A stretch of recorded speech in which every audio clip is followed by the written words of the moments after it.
હે good morning guys. અત્યારે વાગી રહ્યા છે સવારના 11, એટલે ઓલમોસ્ટ બપોર થવા આવી છે. કેમ કે સવારે જાગ્યા ત્યારથી ડાન્સ પ્રેક્ટિસ અને બીજા બધા કામ, પેકિંગ, ઘરમાં કચરા પોતા ને બધું જ કામ કરવાનું હતું. તો અત્યારે હું ઓન કેમેરા આવી અને તમને લોકોને ગુડ મોર્નિંગ કહું છું. મેં કાલે હેર કટ કરાવ્યા જે તમે જોઈ શકો છો. મને બહુ જ ગમ્યા અને હા, નેલ્સ પણ થઈ ગયા છે, તમે જોઈ શકો છો. તો ઓલ પ્રિપરેશન આર ડન. અમે લોકો આજે સાંજે યા તો બપોર પછી જમીને નીકળીશું વિષ્ણુપુરા કંપા જવા માટે, જ્યાં યશની માસીની દીકરીના લગ્ન છે. તો ચલો 2 દિવસ જે પણ એન્જોય કરીએ છીએ તમને પણ બને એટલું ટ્રાય કરીશ કે હું બતાવી શકું અને તમે પણ મારી સાથે એન્જોય કરી શકો. મસ્ત મજાના સમોસા, શાક, રોટલી જમ્યા બાદ બધી જ બેગ પેક કરીને અમે અમદાવાદથી વિષ્ણુપુરા જવા નીકળી ગયા. અરીસો મળી જાય એટલે આપણને બીજું શું જોઈએ. લો, સાથે જ અમદાવાદની બ્યુટી પણ બતાવી દઉં. સેલ્ફી કેમેરાથી આવડે નહીં, પણ જીવન એક જ છે તો બધા જ અખતરા કરી લેવાના. ના ફાવ્યું તો બેક કેમેરો તો છે જ.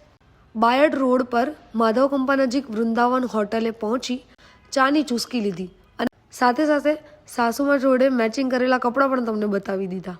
લો, 2 કલાકથી વધારે સમયની મુસાફરી બાદ પહોંચી ગયા ફાઇનલી વિષ્ણુપુરા કંપા. મસ્ત મજાનો મંડપ બાંધ્યો છે, એ માસીનું ઘર. મળી લો બ્રાઇડને, જેનું નામ આસ્થા છે, એટલે માસીની દીકરી. મસ્ત મજાનું પહેલાં મળી લીધું, પણ થયું કે યાર આ મુમેન્ટ તો કેપ્ચર કરવાનો રહી ગયો, એટલે પાછા મળ્યા. થોડું ફોર્માલિટી જેવું લાગશે, પણ જોઈ લો. મારા હાથમાં ટેરવા કર્યા હતા. ફાવ્યું ત્યાં સુધી લગ્ન ગીત ગવાતા હતા, એ શૂટ કર્યું. પછી તો સાસુમાને થયું કે લા હું કરી આપું, તો પ્રેમથી આપી દીધો ફોન અને હું સાંભળતી હતી લગ્ન ગીત.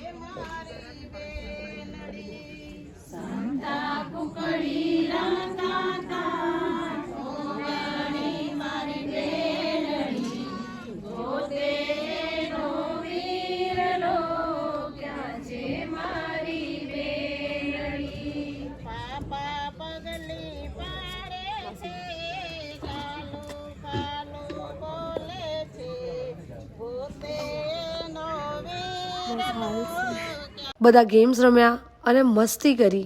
નાના બાળકો એમની મસ્તીમાં મસ્ત હતા અને દિવસ આમ જ હસતો અને યાદગાર પૂરો થઈ ગયો. મારી સવાર ચાથી જ થાય, પણ ફટાફટ તૈયાર થવાનું હતું એટલે મેકઅપ લગાવી લીધો. આવડે નહીં, પણ અહીંયા અખતરા જિંદાબાદ. લો, થઈ ગયા રેડી. મેકઅપ કેમનો કર્યો એ તો મન જાણે. પાછું આપણે તો મેકઅપ ફિક્સર પણ લગાવી દીધું. ખાસ જીવનમાં આવતી પ્રોબ્લેમ્સને ફિક્સ કરવા પણ આવો કોઈ સ્પ્રે હોય તો કેવી મજા આવે. ઘરની બહાર નીકળ્યા તો મજાનું વાતાવરણ હતું. આ જુઓ, સુંદર મજાનો ડેકોરેશનવાળો એન્ટ્રી ગેટ.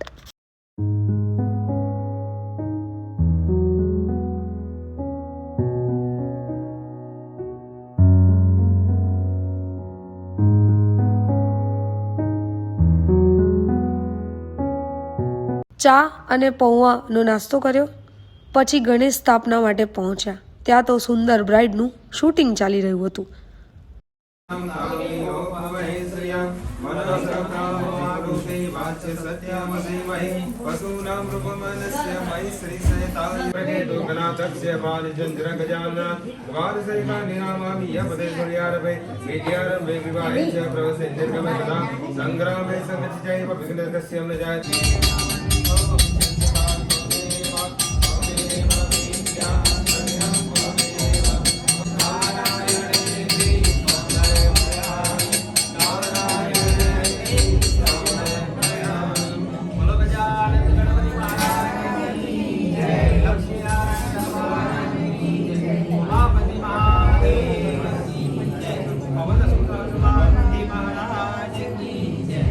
મામેરાના સામૈયા માટે પાછા બહાર ગયા, જ્યાં ગામનો ઝાંપો હોય.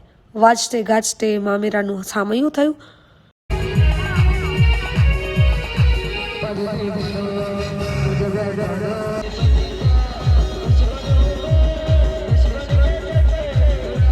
અમારે કપડાં મેચિંગ કરવાનો ઈરાદો બિલકુલ નહોતો, પણ થઈ ગયા તો તમને બતાવી દીધા. આ જુઓ, મારા પપ્પા પણ નાની હતી તો આમ જ વાલ કરતા હતા. સામૈયું પત્યું એટલે ઉતારો આપ્યો હતો ત્યાં ઘરે જઈને બેઠા. આ બે નાની માને વાતો કરતા અને હસતા જોઈ મને મારી બેનપણીની યાદ આવી ગઈ. ફેશિયલ કરાવ્યાનો ગ્લો થોડો તો દેખાય છે. હા, સ્માઈલ કર, મને આપીશ. ગ્રહ શાંતિ બાદ સ્વાદિષ્ટ ભોજન જમ્યા. માસી મીઠાઈ ખવડાવી અને કેમેરામેને આ પ્રેમને કેપ્ચર કર્યો. ત્યારબાદ રૂડું મામેરું ગોઘારી પરિવાર અને લીંબાણી પરિવારે શોભાવ્યું. જે પ્રસંગ ખૂબ જ યાદગાર બન્યો બધાના માટે. બહેનનું તો હૈયું જ થનગની ઉઠે જ્યારે ભાઈ ઘરના પ્રસંગમાં હાજરી આપે. હું તો આ નાના બાળકોને જ જોઈને ખૂબ ખુશ થઈ ગઈ.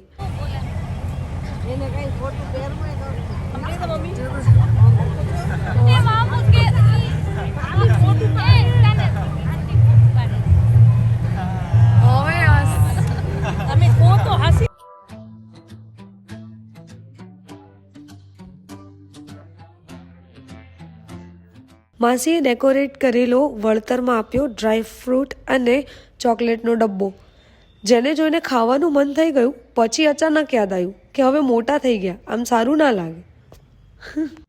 મામેરું પત્યું. આપણે તો ફોટા પાડવા ગયા, આવડે નહીં એટલે ફોટોગ્રાફરે જેવું કીધું એવી રીતે આપણે ઊભા રહી ગયા. અને આ જેટલા સંસ્કારી દેખાય છે ને એનાથી વધારે સંસ્કારી છે. સાંજે વરતનો પરંપરાગત પ્રોગ્રામ હતો, એ એન્જોય કર્યો. ગરબા રમ્યા, થોડું નાચ્યા પણ.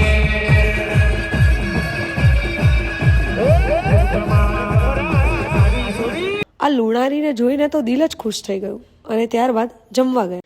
રાત્રે 9 વાગે આખું ગામ જોતું રહી જાય એવું મસ્ત વરઘોડો અને દીદીનું ફૂલેકું જે પણ કહો એ કાઢ્યું. અને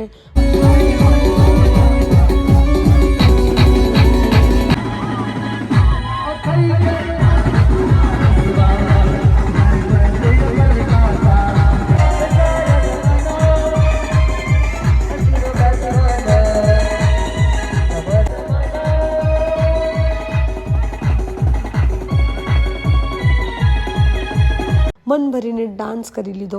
એટલા મશગુલ થઈ જતા હતા કે હું અને ભાભી તો ભૂલી જ જતા હતા કે આપણે સાસરીમાં આવ્યા છીએ. એટલો ઉત્સાહ સારો ના કહેવાય. વરઘોડો પત્યો અને દીદીએ ડરતા ડરતા ફોટોગ્રાફી તો કરાવી લીધી. ભાઈ, લાઈફ ટાઈમની મેમોરીઝ છે તો હેમખેમ ઝીલી લીધું. પછી આવ્યા માસા માસી, એમને પણ ફોટોગ્રાફી કરાવી. આ જુઓ, હું ને કલ્પના ભાભી. ત્યારબાદ પરિવારના કેટલાક સભ્યોએ ડાન્સ કર્યો અને આ પ્રોગ્રામને વધારે યાદગાર બનાવ્યો.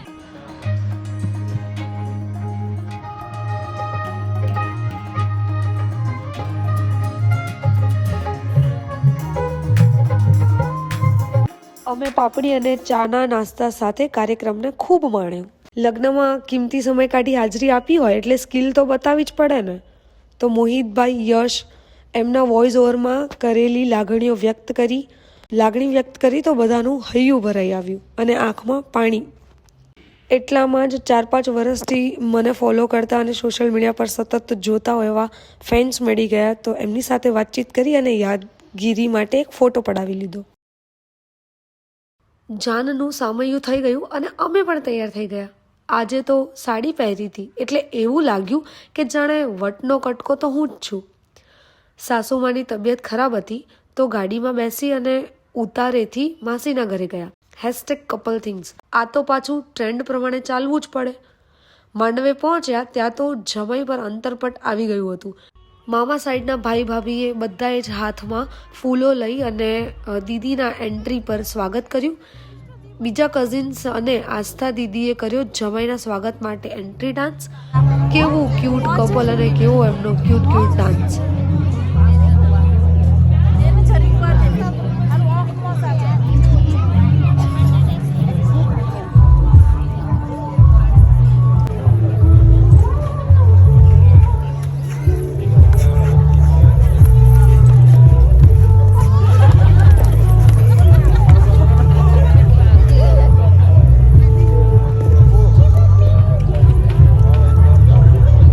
કેવું ક્યુટ કપલ અને કેવો એમનો ક્યુટ ડાન્સ. ત્યારબાદ વરમાળા પહેરાવી. મારે તો શું, કોઈના પણ લગ્ન હોય, હું મારી મસ્તીમાં મસ્ત.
લગ્ન પત્યા અને થોડી ઘણી ફોટોગ્રાફી કરી, ત્યારબાદ જમવાની લહેચત માણી. આ બટાકાવડાને જોઈને તો મોઢામાં પાણી આવી ગયું.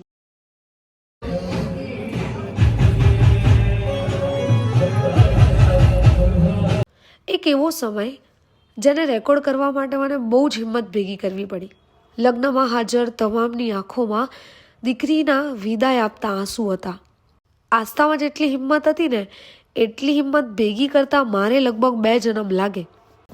ઘરના સ્વજનોનું દિલ વધારે ન દુભાય એ માટે આંસુને આંખની કિનારી સુધી એવા રોકી રાખ્યા હતા કે એક પણ ટપકું ગાલ પર ન પડવા દીધું.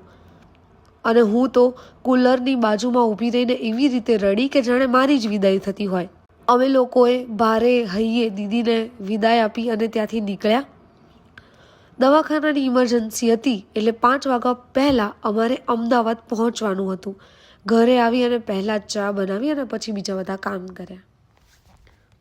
હાય ગાઈઝ, તો અમે લોકો આવી ગયા છીએ કપડવંજ બાજુ. વિષ્ણુપુરા કંપા હતું, ત્યાંથી લગ્નમાં અહીંયા પાછા અમદાવાદ. અને આ વ્લોગમાં હું તમને ઘણી બધી જગ્યાએ વોઇસ ઓવરમાં જ સાંભળવા મળી, કારણ કે પહેલી વાર એવો પ્રસંગ હતો જે સસુરાલ કી સાઈડ સે થા. તો તમે સમજી શકો છો કે મારી સિચ્યુએશન શું હશે. આઈ હોપ કે મારી સાથે સાથે તમે પણ આ પ્રસંગ એન્જોય કર્યો હોય ને તમે આ વ્લોગ જોતા હશો ત્યારે ઓલરેડી હજી હું એક બીજા મેરેજ અટેન્ડ કરી રહી હોઈશ. તો એનો પણ વ્લોગ બહુ જલ્દી જોવા મળશે. તો stay tune and keep signing with Krishna.